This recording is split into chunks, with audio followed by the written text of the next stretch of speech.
Hey guys, what is up? AwesomeTheSauce here. Hope you guys are having a great day. Welcome to a double upload day. I don't normally do this, but there was so much that got added into the game that I needed to make a different video just to go over the treasure cards as you saw in the other video today and everything else. So yes, treasure cards did get updated, but that's not the only thing that got updated, and I thought a great way to review the changes is just to go through the dev diary that Ratbeard and all of the developers have put out. I'm here to give my feedback. I'm also here just to review some of the new changes, especially to crit and block, that I feel like, you know, they deserve a real video and a conversation about. So without further ado, let's get right into reviewing the second Caramel PvP update dev diary. Let's get right into it. So let's talk crit and block first. I think that this is one of like the few things that felt very unnatural, I think, very immediately. You know, like I feel like other things, you know, I don't know, the meta normally evolves and then you come to conclusions. For me personally, and I think for a lot of people, just the way crit suddenly worked was a huge, like, it was a shock. I think especially in the context of more defensive schools like Ice, Life,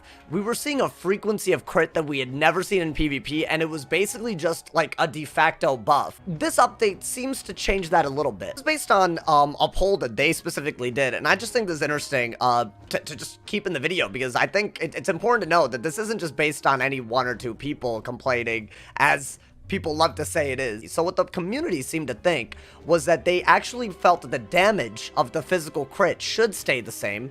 However, the thing that should change is that the frequency of the crit should change. Now, this is a very, very important point. Let's say someone were to say that they want the frequency to go down and they want the damage to go down, right? Then all you would really have to do, if you want the overall effect of crit to go down, as that opinion would say, all you'd have to do is just reduce the frequency, and that's it. Because technically, if you do a bunch of hits and you only crit a smaller percentage instead of a bigger percentage, you're already doing less damage. But this specific feedback is different. What it's saying is that we want schools to crit less, but when they do crit, we want it to do the same amount. It took me a while to understand what was going on, so I don't know. I don't think it's an easy concept to wrap my mind around. I'm gonna try to explain it though. So the first thing they're doing is basically just making a cap of 95%, which was the frequency at which you would crit, and they brought it down to 75%. So this means, right, let's say that, from what I understand, this means that let's say you had any crit and your opponent had 0 block. Let's say they had 0 block, right? You would still only be critting 75% of the time. What this means is that the more block you have, the lower it goes from 75, which means you're getting an extra 20% less crits in general. What I also think is really nice about that is, I don't know if you guys have been PvPing a lot and you've been trying to use minions.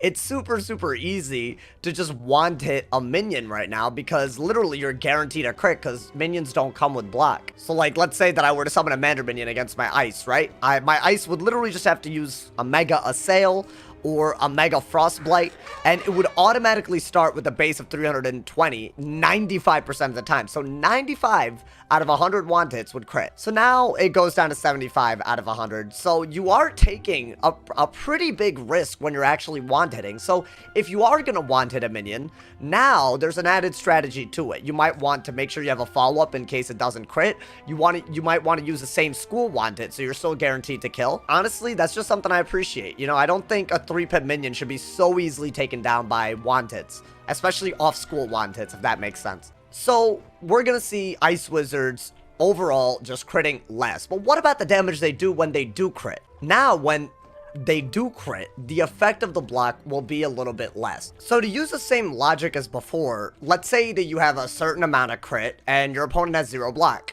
The effect of your crit when you do crit will start at double, but the more block that they have, it'll go down. The only difference between before and after this update is that it takes more block to reduce it. So schools that naturally have more block, like Ice, like Life, they basically get nerfed a little bit because they just have more block. However, at the same time, schools that have less block, now they have to play a little bit faster. So the school that really comes to my mind are schools like Storm and Fire. They genuinely do have to play faster, or they have to prioritize block. I do want to comment on one thing, and there's a really good point that's brought up in this dev diary. I'm just going to read it word for word, because I think it's put very well. So basically, it's saying that there's a high likelihood that players will not like this change. In the system as originally designed, critical hits happen more frequently, but we allowed high block to mitigate the damage, even if you didn't actually make your block roll. From an RNG perspective, The previous system had an assured result, which was the crit, and then a more random result, which was whether you actually blocked or not. But now, there's just more rolls in general. While I agree with that, and yes, I always like consistency, the problem is when it's consistently biased towards schools like ICE, it creates, in my opinion, a broken system.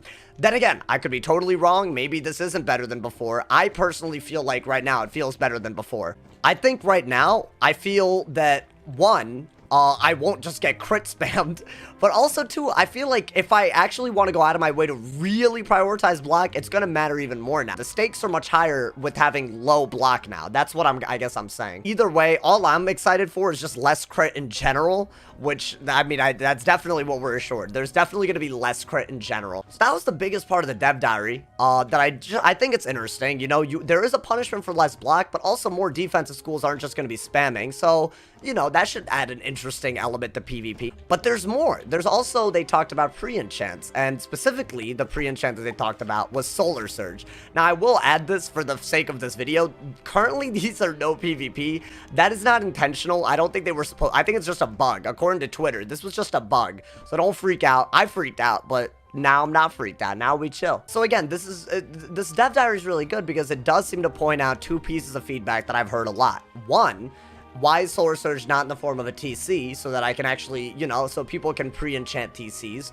And two, why is it basically gate kept by rank? As in, like, if you're a private or a sergeant, why can you not train it? Now, the point that's brought up in the dev diary, I'll summarize for now. It's that for the pre-enchant TC anyways, the way Solar Surge is right now, it really prioritizes deck building. Like, if you're going to play slow with a big deck, you're going to have to make a lot of room for filler moves, and you're going to have to make sure that you cycle very appropriately. And if you run a very small deck, you're rewarded for that by having an easier access to damage enchants. There's a dynamic in deck building that I honestly think is really nice.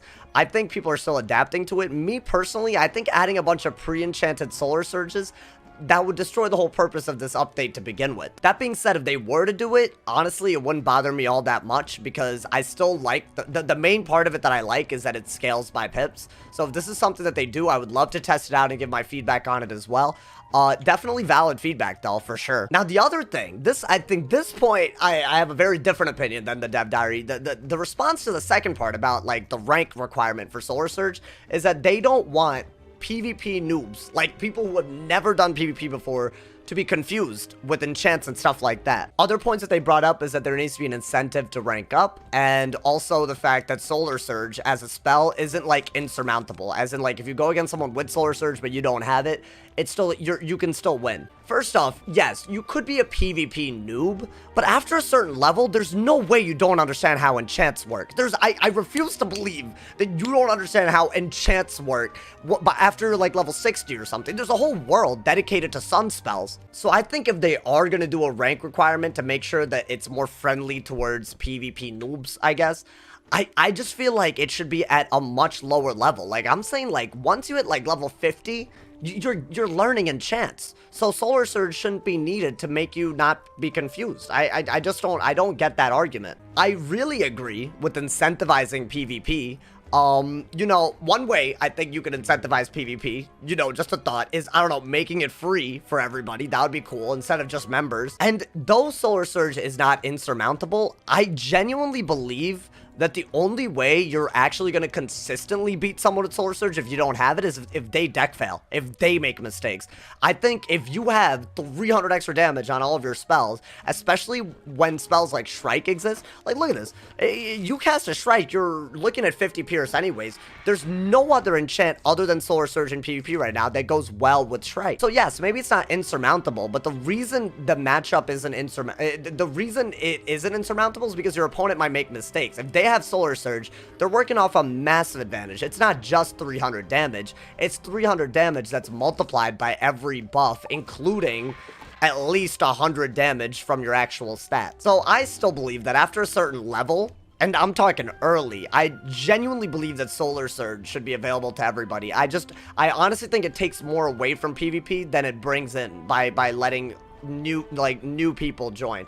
That's the thing that I just don't, I simply don't agree with it. Maybe that's just me and my experience with PvP. I could be talking from a one-sided perspective. I'm totally willing to admit that. All I know is that I literally had menu chat until I was like, I don't know, like 16 in this game, and I knew how enchants worked. So I had no one communicate it to me. I figured it out based on just playing through Celestia. So I don't know. That's just my perspective. Another change that was a very short change, which is really good. It's just the match times are going to be 30 minutes. So if someone's jading against you, you'd only need to sit through it for 30 minutes instead of 45 minutes. That's amazing. I think 45 minutes is just too long. And finally, I'll link it so you guys can read all of this. They're talking about how removing treasure cards is a way to increase school identity, which I kind of talk about in my previous video, so you guys should check that out.